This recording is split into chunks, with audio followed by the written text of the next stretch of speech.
नमस्कार। बीए भाग तृतीय के विद्यार्थियों के लिए आज के व्याख्यान में दीपचंदी ताल के बारे में हम अध्ययन शुरू करेंगे। प्रत्येक ताल में कुछ बातें होनी आवश्यक हैं, जो आपको मैंने पहले किसी व्याख्यान में इसका चर्चा किया है। वो है कि प्रत्येक ताल निश्चित मात्राओं का एक चक्र होता है। जैसे कोई दादरा ताल 6 मात्रा की है, या रूपक ताल 7 मात्रा की है, या झपताल 10 मात्रा की है, या त्रिताल 16 मात्रा की है।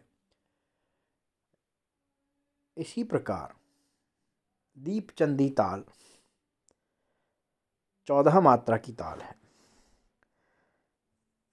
दूसरी बात जो हर ताल में होती है वो होती है मात्राओं का विभाजन, यानी कितने विभागों में मात्राएं, कुल मात्राएं कितने विभाग में बटी हुई हैं। तो यहाँ जैसा कि हम देख रहे हैं कि 4 विभाग टोटल हमारे हैं।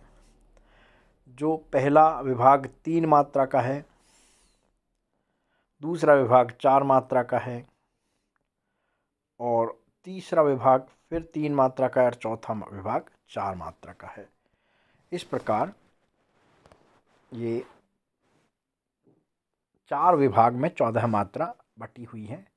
3 4 3 4।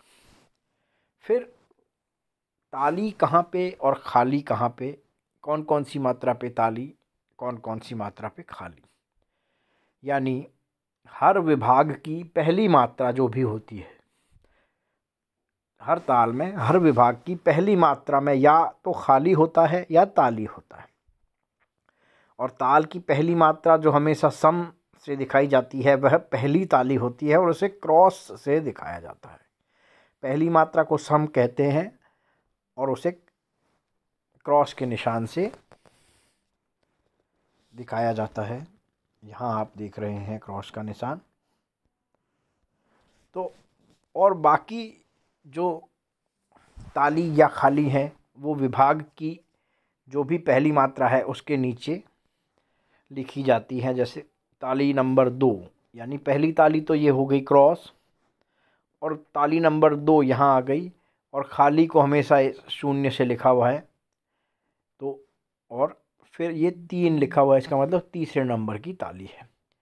यानी पहला विभाग जो 1 2 3 मात्राएं, उनकी पहली मात्रा यानी पहली मात्रा वो सम से दिखाई। उसके बाद दूसरा विभाग जो है 4 5 6 7, इनकी जो पहली मात्रा है चौथे नंबर की मात्रा, वहाँ पे हमने क्योंकि ताली है और पहली ताली सम होती है और यहाँ पे दूसरी ताली हो गई। इसी प्रकार जो तीसरा विभाग है 8वीं 9वीं और 10वीं मात्रा वो खाली है। तो इनमें से पहली मात्रा हो यानी 8वीं मात्रा के नीचे हमने खाली का चिन्ह यानी शून्य लिख दिया। और फिर जो चौथा विभाग है यानी 11 12 13 14, ये मात्रा है। इनमें जो पहली मात्रा है यानी 11, वहाँ पे ताली है। तो ये कौन से नंबर की ताली है? पहली ताली सम, दूसरी ताली यहाँ आ गई, और ये 3 नंबर की ताली है। तो ये 3 नंबर की ताली हुई।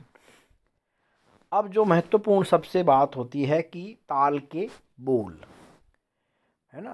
ताल के बोल जो होते हैं यानी हर मात्रा में कौन सी आवाज़ तबले पर निकलेगी या कौन, उनको बोल कहते हैं। तो बोल इसके दीपचंदी ताल के बोल हैं धा धिन। अब ये धिन 2 मात्रा का है।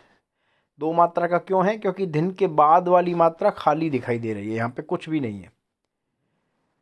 इसी तरह से यहाँ पे ये छठी और 7वीं मात्रा पे 7वीं मात्रा खाली है, कुछ भी नहीं है।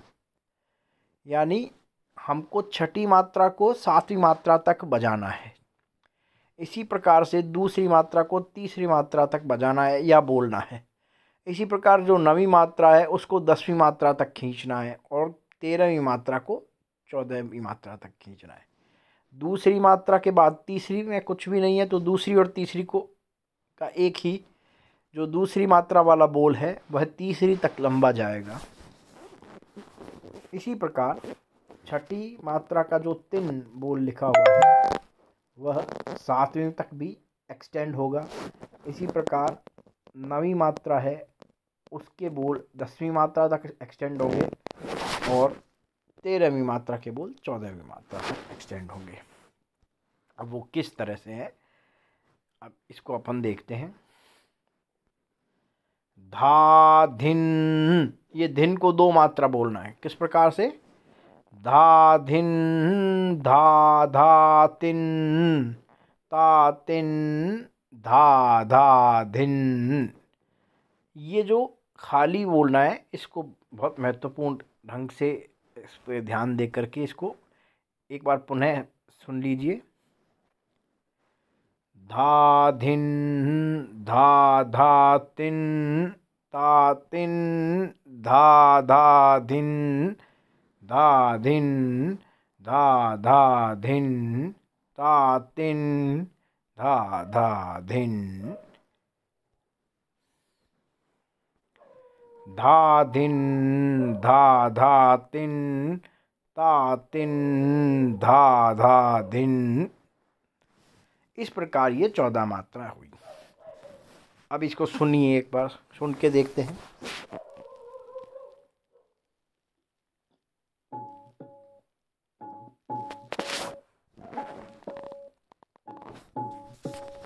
धा धिन धा धा तिन ता तिन धा धा धिन धा धिन धा धा तिन ता तिन धा धा धिन धा धिन धा धा तिन ता तिन धा धा धिन धा धिन धा धा तिन ता तिन धा धा धिन। तो ये धिन किस प्रकार से बोलना है आपको ध्यान से इसको और सुनना। थोड़ी सी इसकी लय कम कर देता हूं मैं।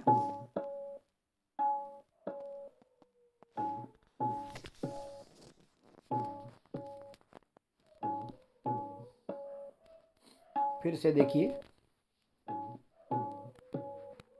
धा धिन धा धा तिन ता तिन धा धा धिन धा धिन धा धा तिन ता तिन धा धा धिन। ये 14 मात्रा का चक्र चलता रहेगा लगातार। 14वीं के बाद पहली आएगी। इसको मात्राओं के साथ गिनते हैं हम।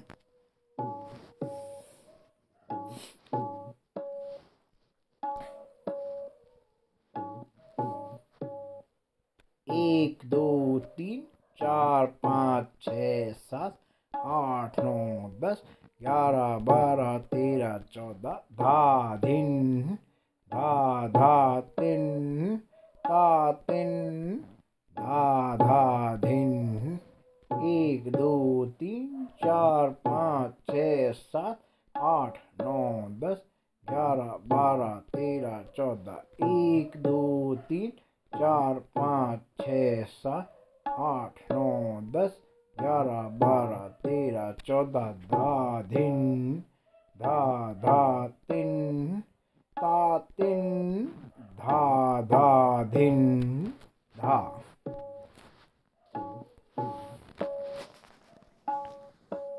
एक बार फिर से गिनती के साथ देखिए। 1 2 3 4 5 6 7 8 9 10 11 12 13 14। 1 2 3 4 5 6 7 8 9 10 11 12 13 14। 1 2 3 4 5 6 7 8 9 10 11 12 13 14। धा धिन धा धा तिन ता तिन धा धा धिन धा। इस प्रकार आज के व्याख्यान में हमने दीपचंदी ताल जो 14 मात्रा की है उसका ठेका, किस तरह से उसके बोल लय के साथ बोले जाते हैं, और किस प्रकार से इसको लिखा जाता है सिंगल में या ठाह में, यह हमने इस व्याख्यान में सीखा है। अगले व्याख्यान में हम इसको दुगुन में और चौगुन में और तिगुन में कैसे लिखते हैं, ये अगले व्याख्यानों में हम इसकी चर्चा करेंगे। धन्यवाद।